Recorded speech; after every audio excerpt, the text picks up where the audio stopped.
你要是问我361度家的篮球鞋，我最喜欢哪一个系列，我会毫不犹豫地回答大家，就是他们家的丁威迪系列。不管是1代还是2代，亦或是 SE 版本，在实战方面的表现，他们都非常出色。上市就3开，后期做到200左右的价格，确实是一个极具性价比的系列。而这一次的丁威迪3代在实战方面的表现，我觉得它会比前2代更加极致了。但是在我入手的这一双市售版本的球鞋的身上，出现了一个无法容忍的问题，就是它的质量。这一双鞋我一共就穿了3次，第一次是磨合式的投篮训练，所以正儿八经打球就2次。但是右脚的这一只在外侧出现了大面积的开胶，2场球直接把它干成了开口笑。这你受得了吗？而且这双鞋刚拿到手的时候，在磨合期间，它的中底就会有非常明显的这种嘎哒嘎哒的声音。后来在开胶了之后，我终于找到了它中底异响的原因。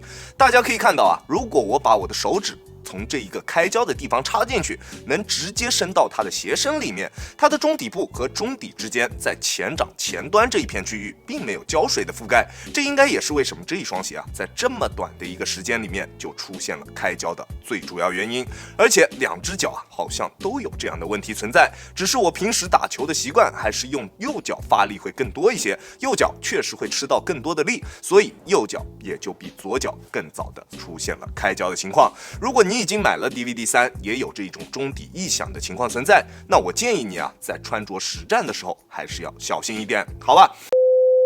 当然，抛开这个问题不谈，它的整体实战表现其实还是非常不错的。中底这一次用了一个 EVA 的框架，前掌单独的一块超临界，还有着一副厚度不错的奥斯莱特鞋垫。相比前一代的全掌超临界，好像这一次的 DVD3 在中底配置方面不是特别的有诚意。好在重量依旧不错，单只42码的重量在360克左右，穿在脚上的实际体感重量也十分轻质，不会成为我们在球场上的负担。OK， 基础的配置大概就是这样，其他没有什么特别让人眼前一亮的东西。那接下来我们就来仔细聊聊这双鞋在实战方面的表现。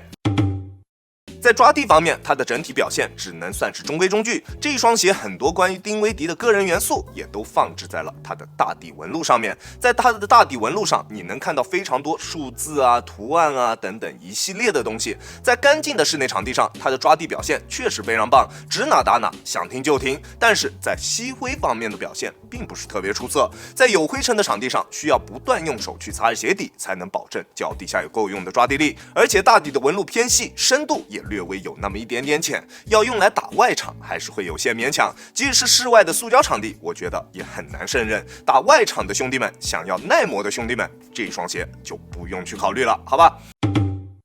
中底的抗扭结构是这一双鞋身上的一大卖点，由2块单独的 TPU 键组合而成，后面一块不规则的 TPU 键硬度非常高，可以起到抗扭的作用。在上方又加上了一块延伸至前掌的偏软的 TPU 材料，在中底的强度方面确实非常出色。在做一些大幅度变向以及对抗蹬地动作的时候，脚底下的球鞋几乎不会出现明显的形变。如果你对于球鞋的强度有比较高的要求，那这一双鞋的强度也绝对可以让你满意。并且因为延伸至前掌的 TPU 材料是偏软的，并不会影响到前掌的弯折，即使是在出上脚的时候，也完全不会有板脚或者是掉跟的情况。在前掌也做出了比较明显的硬度差，自然弯折点也十分合理，完全没有问题。而它中底的这一套 TPU 的结构在宣传的时候还说它能够起到一定的提升球鞋稳定性的作用，主要就是因为它后段的这一块 TPU 延伸至了后跟，以起到控制后跟缓震材料形变的一个作用。确实对于稳定性会有比较明显的提升效果，而且整个中底的重心也比较低，再加上它这一个宽大的大底，在稳定性方面自然不会有太大的问题，并且得益于它使用了一个弧形的大底，前掌的刚性也并不是特别的高，在做一些变向动作的时候，球鞋并不会产生太大的阻力，灵活性表现也还算不错，算是一双灵活和稳定兼顾的篮球鞋。当然相对来说它还是会更加注重稳定性多一些，并不是那种极致灵活的后卫鞋。OK， 在抓地、抗扭、稳定性这3个篮球鞋基本要素方面，它的表现确实还是非常不错的，强度出色，稳定性优秀，还有着够用的抓地力，这就足以证明了这一双鞋是绝对可以用来进行高强度实战的。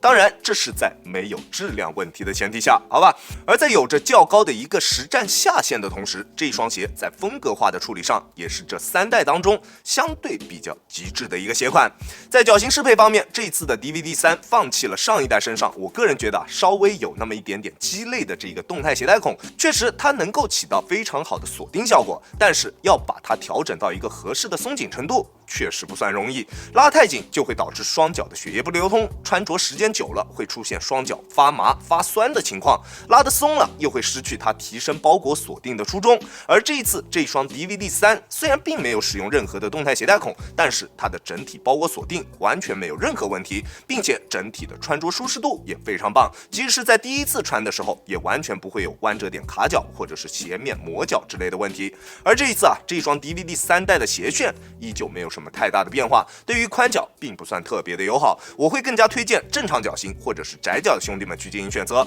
得益于它较厚的鞋舌以及内部填充，我正常偏窄的脚型在穿这双鞋的时候也能得到非常合适的包裹恰到好处，双脚与鞋面之间不会有什么明显的空隙，并且在动态情况下，不管是做一些急停动作还是变向动作，双脚在鞋内都不会出现明显的位移或者是顶脚的情况，而且后跟的锁定也同样非常的出色，鞋面可以很好的带起它的中底，整一双鞋的鞋脚一体性非常棒，非常拔群。而在有着出色鞋脚一体性的同时，它还有着优秀的鞋面强度，大面积的热熔鞋面加上球鞋侧面的中底橡胶上翻，很好的提升了整一个鞋面的支撑力度，不管做什么动作，鞋面都可以很好的兜住我们的双脚，完全没有问题。而跟前2代不太一样的是，这一代的中底它做的更加的极致了。初上脚的时候，因为它有着一副厚度不错的 Outlet 鞋垫，所以我们能够得到一个比较不错的脚感，并不会有任何硬的感觉。但是一旦开始动起来，你就能明显感觉到这一次的这一双 DVD3 代的中底，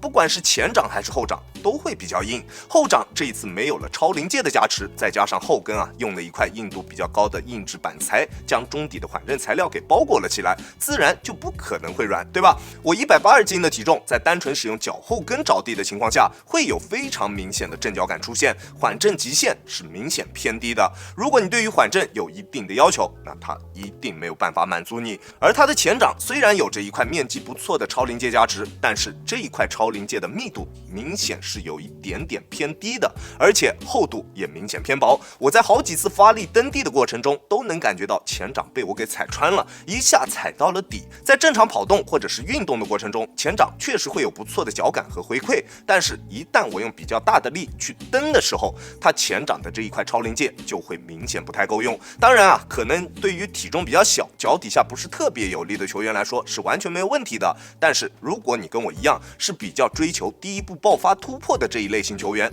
那这一双鞋你就千万不要去进行选择。打一场球下来，我们的指骨位置会出现非常明显的疼痛感，甚至会被震伤，好吧？但是有一说一确实它的中底是丁威迪这3代签名鞋当中最贴地的一双，因为前掌的超临界相对也比较薄，所以反应性也确实是很棒的，蹬身时的感受也确实非常的直接。但是对于像我这样体重比较大、脚底下还算有那么一点力的球员来说，确实不是特别的友好，建议打法跟我相仿的球员还是谨慎选择，好吧？当然在跑跳体验方面，这一代的表现依旧非常的出色，鞋头较高的上翘幅度以及后跟合适的角度，不管是在跑动还是蓄力起跳的时候，都会有非常出色的中底过渡。但是对于在宣传时说它延伸至前掌的这一片 TPU 能够增加前掌的回馈，我好像并没有感觉到，可能确实会有但是也确实可能非常非常的微弱，几乎感觉不到。它前掌的体验，在我这一段时间的感受下来跟那一些前掌没有什么板材加持的篮球鞋基本上没什么不同，并没有什么明显的力反馈或者是明显的推进感。希望后面的 S1 版本可以在这一方面稍微做出一点改进，好吧？这双 DVD3啊，确实没有什么特别大力度的宣发，但是因为我对于前几代的丁威迪系列篮球鞋非常的喜爱，所以我在361度最近推出的像是 Joker 啊、标速 BB 啊，以及这一双 DVD3这3双鞋当中，最终还是选择了这一双鞋先来进行体验。但是整体的体验确实有点糟糕啊，虽然性能确实非常不错，但是这个质量真的让我有点无语。不过 DVD 这一个系列，大家一般都会更加倾向于等待后续的 SE 版本，对吧？如果361度的工作人员可以看到我的这一期视频，那我希望 DVD3 SE 可以在这一双鞋的基础上做出这几个方面的升级。首先第一点就是后跟的缓震一定要进行提升，第二点前掌的密度啊可以稍微调高那么一点点，第三点延伸至前掌的这一块 TPU 片最好啊能在硬度方面也稍微调高一点，当然最主要的是希望后面能够在品控方面做好，好吧？毕竟你们去年刚刚宣传了一波自己的新工厂，说品控会有提升，但是我这一双鞋才穿了3次就这样了，好像真的有那么点说不过去，对吧？那这一次这一双 DVD3 会更加适合哪一类型的球员去进行选择呢？我会更加倾向于把它推荐给小体重且突破偏多的1到3号位球员，当然这是在开胶并不是一个普遍存在的前提下，好吧？那如果有不少人都碰到了这一双鞋开胶的这一个问题，